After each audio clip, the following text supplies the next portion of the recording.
Le agradezco mucho a Martín Yeshua Barragán Cruz, consultor de políticas públicas, que tome nuestra llamada para hablar de una columna que escribió en el periódico Excelsior, que me parece muy buena y que además de todo explica bien precisamente esta reforma a la ley de telecomunicaciones. Mi querido Martín, ¿cómo estás? Buenas tardes. Hola Francisco, ¿qué tal? Muy buenas tardes a ti y a tu auditorio.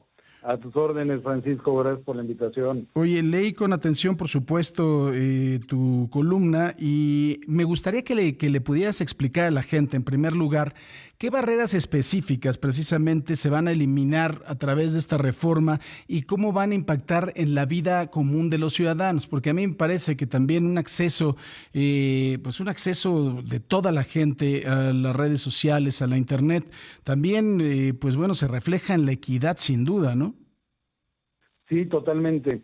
Mira, una buena noticia con la versión final que quedó sobre la reforma de la ley de telecomunicaciones, pues básicamente hay un reconocimiento de los derechos digitales y eso es muy importante.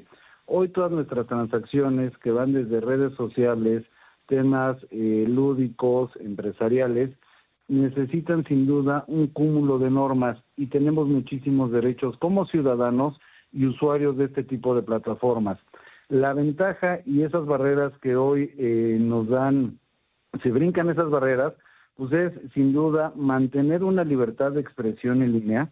Tenemos el derecho de expresarnos sin duda libremente en Internet sin censura previa. Esto es bien importante porque podemos seguir siendo libres en las redes sociales siempre y cuando no incurramos en temas de discursos de odio.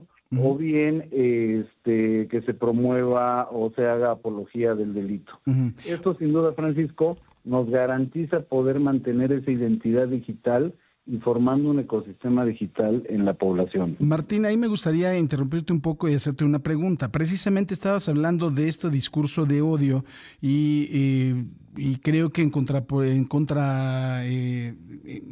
sentido contrario estaría alguna opinión crítica, pero ¿quién lo puede definir según esta ley? Mira, según la ley, se hace un reemplazo donde anteriormente esta ley era sancionada por el Instituto Federal de Telecomunicaciones y ahora es la Agencia de Transformación Digital y Telecomunicaciones quien tendrá estas facultades de sancionar y aplicar esta ley. En ese sentido es que el reto que tenemos en el país es justo hacer los procesos y regular muy bien esa parte para poder tener los procesos y procedimientos y definir qué es discurso de odio y qué es crítica, para que no caigamos en un estado de censura, que creo que eso es lo que menos busca la izquierda en el país y es lo que ha mucho promovido la cuarta transformación en México. Ahora, hablas de una cosa bien interesante, hablas de la autonomía tecnológica del Estado.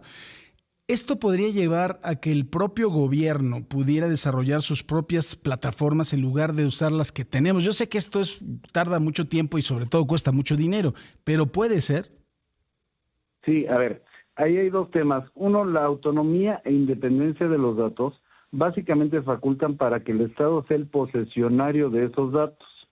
Si bien un tema de independencia tecnológica busca fomentar el uso de desarrollos propios, sin duda tendrá que haber una interacción con las plataformas privadas, ¿no? Entonces es donde el gobierno sí tendrá que ser el depositario de los datos, sí la iniciativa plantea que el Estado sea el que desarrolle esas plataformas, sin embargo, no deja de lado ni es totalitario ese ecosistema digital. Ahora, eso también es importante porque con esta reforma tendremos mejores y mayores garantías de la protección de los datos con la reforma de los ciudadanos. Sin duda. En el pasado, al tener una deuda tecnológica en el país, se recurría a que los datos eran administrados, estaban en propiedad, en posesión de particulares. La historia reciente nos dice que ha habido temas donde los privados, con el fin de mantener los contratos con gobierno, pues amagaban y secuestraban esa información que no debe ser, porque es información de los ciudadanos y los ciudadanos son los que tenemos el derecho de decidir qué se hace con esa información pero el único que debe tener la responsabilidad de la salvaguarda y resguardo, sin duda, es el gobierno, y es una mejor práctica que se ha tomado y es la tendencia a nivel mundial. Alemania ya tiene la nube soberana, que reside dentro del país, y hay iniciativas muy fuertes a nivel global para la defensa y protección de estos derechos digitales, que va vinculado a la protección de datos. Ahora, ¿con esta ley se puede dar alguna acción concreta para que el propio gobierno lleve un Internet de calidad a zonas rurales o marginadas, o que se mejore también las que existen en las ciudades? Porque luego es un brete, ¿no?, el poderte conectar. Mira, esta ley específica de telecomunicaciones y radiodifusión sí prevé un crecimiento y poderle dar cobertura a más de 10 millones de mexicanos que hoy no tienen las condiciones de conectividad. Y no solamente extender los medios digitales como enlaces o internet, sino lo que busca el gobierno a través de la Agencia de Transformación Digital es poder dar los elementos integrales. Un ejemplo que decía José Antonio Peña Merino, titular de la agencia, es que la persona puede tener acceso a internet, puede tener internet en su región, pero no tiene un teléfono para tener acceso. O bien, tiene el teléfono, pero no tiene los medios para hacerle la recarga y tener acceso a la red. Entonces, esta reforma es integral para el tema de telecomunicaciones, pero para que realmente pueda tener un impacto más profundo en beneficio de la sociedad, pues habrá que tener un cúmulo de leyes, en algunos casos reformas, y en otros casos la creación de nuevas leyes como la ley de ciberseguridad, la ley que regule las nubes, y leyes de olvido, ¿no?, que permitan dar un uso adecuado en derecho propio de los usuarios.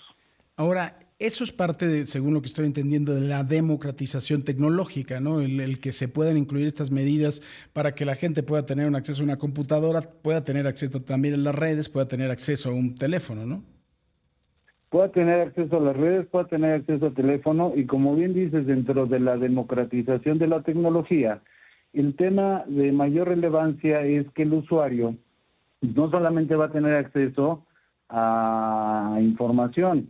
Esto, en una segunda o tercera etapa, permite acceso a una educación más expedita, más cercana, permite la implementación de modelos de medicina remota, permite también el fortalecimiento de la identidad digital, que eso vinculado a la data del gobierno, a las instituciones que otorgan créditos al consumo, les da mayor certeza para poder otorgar créditos, dado que hay una identidad ya verificada y proporcionada por el Estado.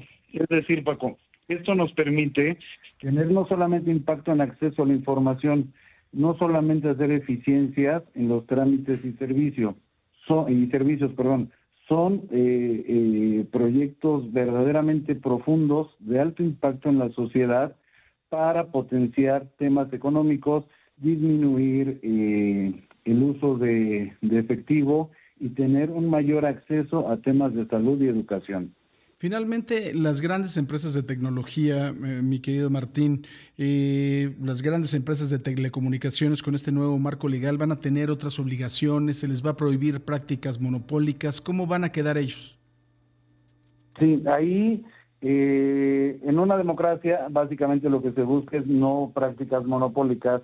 Ahí la participación que van a tener en la ejecución de estas iniciativas pues va a ser prioritaria, dado que el Estado no lo puede hacer solo. Por eso hay concesiones, por eso la invitación desde los 100 puntos que planteó la presidenta cuando era candidata, pues es esa inclusión del sector público para poder diversificar estos servicios, democratizarlos en una participación conjunta con la sociedad civil, el empresariado y el propio gobierno. Muy bien, pues te agradezco mucho, mi querido Martín Yeshua Barragán, consultor en políticas públicas, que hayas platicado el día de hoy con el auditorio de Imagen. Gracias. Mil gracias. Fuerte abrazo. Martín Barragán Cruz, consultor en políticas públicas.